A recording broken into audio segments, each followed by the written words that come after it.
지금 전국이 타오르고 있습니다. 서울과 순천과 대전과 부산과 그리고 여기 대구 전국이 지금 애국열정으로 불타고 있는데 이 열정이 반드시 우리에게 승리를 가져다 줄 것입니다. 이 승리를 믿으신다면 전방을 향해 함성 5초간 발사하겠습니다.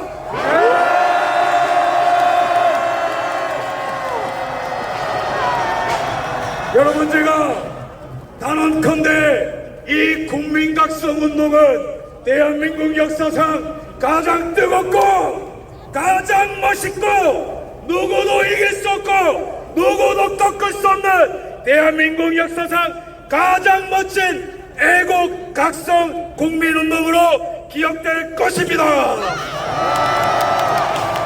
여러분, 우리가 개헌 선포부터 지금까지 흐름을 봅시다. 일각에서는 보수가 망했다 그랬어요. 일각에서는 이재명이 대통령이 된다 했어요. 여러분, 이거 가능합니까? 하지만 기적 같은 일들이 연속적으로 일어났습니다. 지지율이 17%까지 내려갔던 것이 24%, 30%, 40%, 46%, 51%. 10대가 깨어나고 여기 10대 있어요. 10대 있다면 전방을 향해 함성. 20대가 깨어났습니다. 20대 앞으로 함성. 30대가 깨어났어요. 30대 함성. 40대도 함성. 50대도 함성. 60대 70대도 함성. 여러분, 그 외에도 어떤 일이 있었습니까? 호남이 깨어나고 있습니다. 전국에 들썩거리고 있습니다. 처음에 탄핵을 노래 부르던 언론들도 이제는 탄핵은 아니다, 헌재는 정신 차려라, 이렇게 외치고 있습니다. 이제는 미국도 이 애국운동을 주목하고 있습니다. 이런 위대한 일들이 어떻게 가능했습니까? 여기에 모인 한 분 한 분의 에너지가 모여서 그 누구도 해낼 수 없는 위대한 일들을 시작한 것입니다. 그 무엇보다도 가장 중심에 서서 싸운 분이 누구입니까? 윤석열 대통령이죠. 맞습니다. 부정선거를 타파하기 위해, 중국 간첩을 잡아내기 위해, 반국가 세력을 일거에 척결하기 위해 목숨 걸고 계엄령을 선포했고, 그것이 우리를 깨운 것입니다.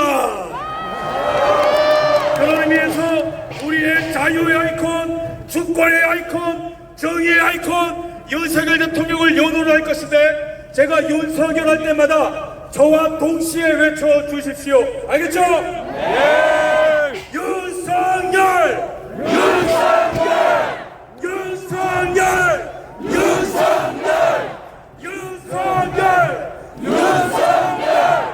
윤석열! 윤석열! 윤석열! 윤석열! 윤석열! 다섯 번 더! 윤석열! 윤석열! 윤석열! 윤석열! 윤석열! 여러분, 감사합니다. 이 외침이 분명히 윤석열 대통령에도 들릴 것입니다. 하지만 여전히 저희는 만족을 모릅니다. 왜죠? 여전히 탄핵이 기각 안 됐기 때문이죠. 우리는 끝까지 싸울 것입니다. 우리는 이길 때까지 싸울 것입니다. 그렇다면 이 탄핵 사건, 물론 우리는 대통령 탄핵 기각을 위해서 싸워야 됩니다. 하지만 동시에 이 싸움의 두 번째 의미가 무엇입니까? 어떤 나라에서 살겠냐는 거예요. 여러분, 이재명의 대한민국 원하십니까?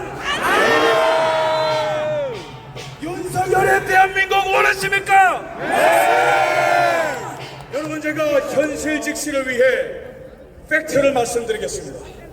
여러분, 이재명의 대한민국이 되면 어떤 현상이 나타납니까? 중국 간첩들이 바글바글할 겁니다. 여러분, 전 세계에 중국의 선전을 위해서 흩어져 있는 공자학원이 전 세계에 흩어져 있는 거 아시죠? 근데 전 세계에 공자학원이 가장 많은 나라가 어딘지 아십니까?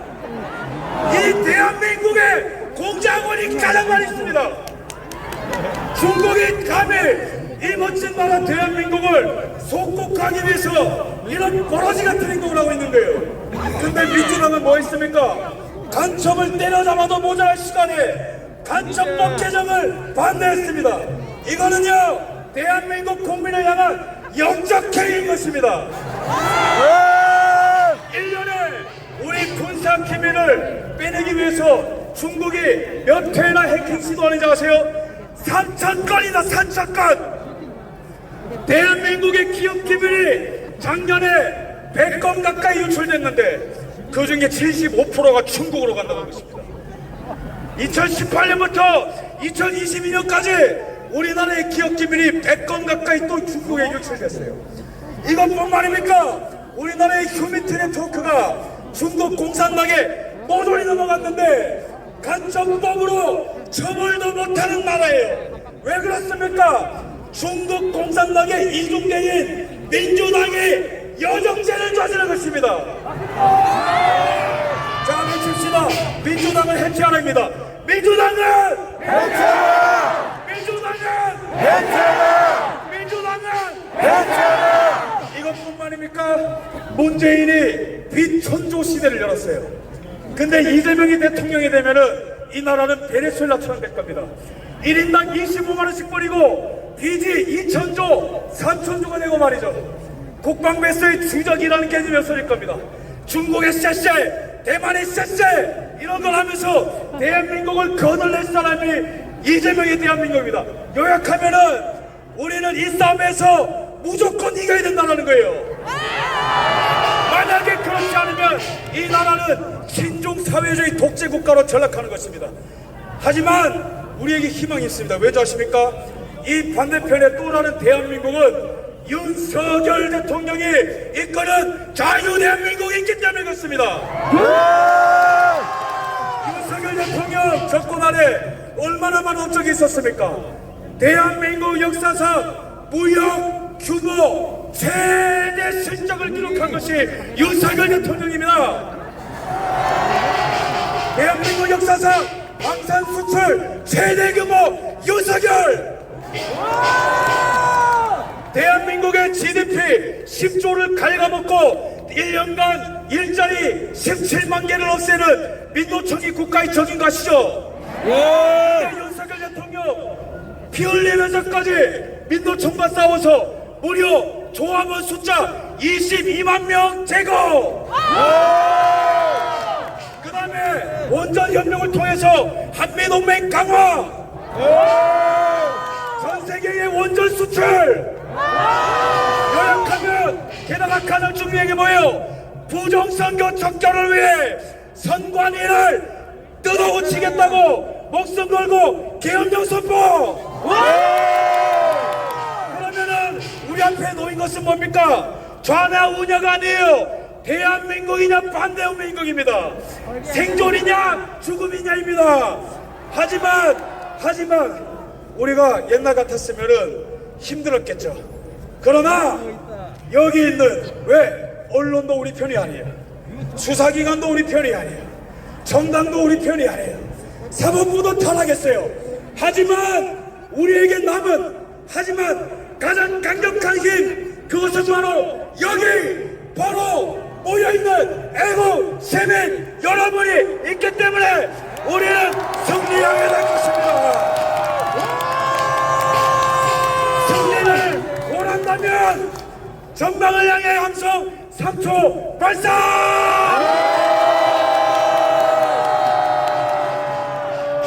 그래서 우리는 탄핵 기각은 물론이거니와 새로운 나라를 만드는 것입니다. 여러분들은 제2의 건국의 주인공이 가십니까? 여기에 서 있는 한 분 한 분이 새로운 나라를 만드는 주역인 것 같습니까? 저는 여러분들이 너무 자랑스럽습니다. 저는 여러분들께 뻔한 감사를 드립니다. 저도 미국에서 살았고 미국의 트럼프 그 집회 현장도 가봤지만 미국의 마가 무브먼트보다 더 뜨거운 현장이 바로 여기 대한민국 대구입니다. 그러면은 우리는 어떤 나라를 만들 것인가? 진실이 승리하는 나라 원하십니까? 법치가 승리하는 나라 원하십니까? 자유가 충만한 나라 원하십니까? 여러분, 이 100년간의 전쟁을 보십시오. 이 나라는 원래 지금뿐만 아니고요 100년 동안 거짓과 진실의 싸움이었어요. 6.25 전쟁 때는 어떤 거짓말이 있었습니까? 지금 또 내란죄니 말도 안 되는 거 거짓말이 가시죠? 6.25 전쟁 때는 어떤 거짓말이 있었냐면은 이승만 대통령이 한국을 버리고 일본으로 도망갔다라는 거짓말을 김일성이가 그런 거짓말을 했습니다. 이승만 대통령 도망갔습니까? 끝까지 싸웠습니다. 우리도 끝까지 싸웁시다. 박정희 대통령이 산업화할 때 저 민주당이 당시 어떤 거짓말 했습니까? 박정희가 철강을 팔아서 부자들한테 나눠준다더라. 경부고속도로를 뚫어서 나라를 두 쪽 낸다더라. 당시에도 거짓말이 가득했습니다. 하지만 박정희 대통령 포기했습니까? 끝까지 싸웠습니다. 우리도 끝까지 싸웁시다. 끝이 아니에요. 이명박 대통령 때 광우병 사드 전자파 튀겨진다는 괴담 모조리 다 거짓말입니다. 후쿠시마 모조리 거짓말이에요. 이회창 후보가 대통령 출마할 때는 아들이 병력비리가 있다고 했는데 그것도 거짓말로 드러났는데 그 거짓말 때문에 대통령 떨어졌어요. 기억나시죠? 근데 그때 거짓말했던 언론사가 어딘지 아십니까? 오마이뉴스예요. 오마이뉴스. 그러면 요약하면 뭡니까? 지금 대한민국은 진실이 승리하는 나라냐 거짓이 승리하는 나라냐 그 교차로에 서 있는데 반드시 우리가 이기게 될 것입니다. 맞습니다. 지금 헌재에서도 거짓말이 무너지고 있습니다. 체포지시 없었다. 여인영 방첩사령관, 이진우 사령관, 그 다음에 그 또 다른 그 최고책 책임단자 김태현 이런 사람들이 일관적으로 얘기하는 게 뭡니까? 체포지시 없었다. 홍장원, 곽종근의 거짓말이 드러나고 이제는 탄핵 노래 부르던 조선일보마저도 무릎 꿇고 진실을 보도하고 있어요. 이거는 언론사가 가져온 승리가 아니고 우리가 이끄는 승리인 것입니다. 맞습니다. 그 다음에 민주주의를 위해서 법치가 필요합니다. 법치가 뭡니까? 법의 지배를 받는 겁니다. 헌재도 법의 지배를 받아라. 사법부도 법의 지배를 받아라. 이재명이도 법의 지배를 받아라. 그럴 때 국민들이 법을 따르는 거 아니겠습니까? 하지만 정과 사범 5개의 재판 12개의 혐의 이 이재명이가 만약에 대통령이 된다면 대한민국엔 이제는 음주운전을 해도 무죄, 위증교사를 해도 무죄, 선거법 위반을 해도 무죄, 대북송금을 해도 무죄가 되는 야만천지가 되는 것입니다. 이거 막아야 되지 않겠습니까? 맞습니다. 막아야 되지 않겠습니까? 맞습니다. 그러면은 우리가 승리하게 될 때에 법치가 회복되면 어떤 일이 나겠습니까? 진짜 내란범들을 처벌하게 됩니다. 우리는 진짜 내란범들을 처벌하게 되는 것이 법치의 회복인 것입니다. 부정선거를 저지른 자들이 있다면 사형을 하는 것이 법치의 회복인 것입니다. 맞습니다. 되면은 즉시 추방 또는 사형하는 것이 법치의 회복인 것입니다. 맞습니다. 동의하십니까? 진실과 법치가 바로 섰느냐는 누가 결정해 주는 것이 아니고 우리가 지금 여기서 결정하는 것입니다. 마지막으로 자유입니다. 이 나라의 자유, 낙동강 전투와 장진호 전투와 백선엽 장군의 희생과 그 다음에 70년대 5.16 쇼크와 그 다음에 모든 어떤 금융 쇼크와 수많은 국제적인 위기와 대내적인 위기를 견디고 대한민국은 유례없는 산업화와 민주화를 이룬 전 세계에서 가장 멋있는 나라요 21세기에 가장 멋있는 나라로 우뚝 선 게 대한민국인 거 믿으시죠? 네! 전 세계인들이 우러러보는 자유의 상징이 된 거 아시죠? 네! 이제는 우리가 자유가 위협받는 이때에 피 흘리기까지 싸워서 우리 후손에게 자유를 물려줍시다. 끝으로 박정희 대통령의 명언을 소개하고 저는 내려가도록 하겠습니다. 박정희 대통령의 명언이 무엇입니까? 만약에 우리의 후손들이 박정희 대통령 시점에서 말한 거예요. 만약에 우리의 후손들이 지금 현재를 살아가는 박정희 나와 우리에게 그대는 나라와 민족을 위해서 무엇을 했느냐고 묻는다면 우리는 정정당당하게 조국 근대화의 신앙을 갖고 일하였노라고 말하자라고 얘기했습니다.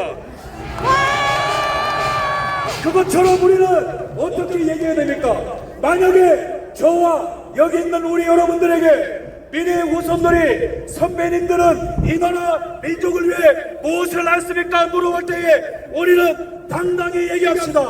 후손들이요, 우리는 싸웠노라 당당하게 말합시다. 싸우자.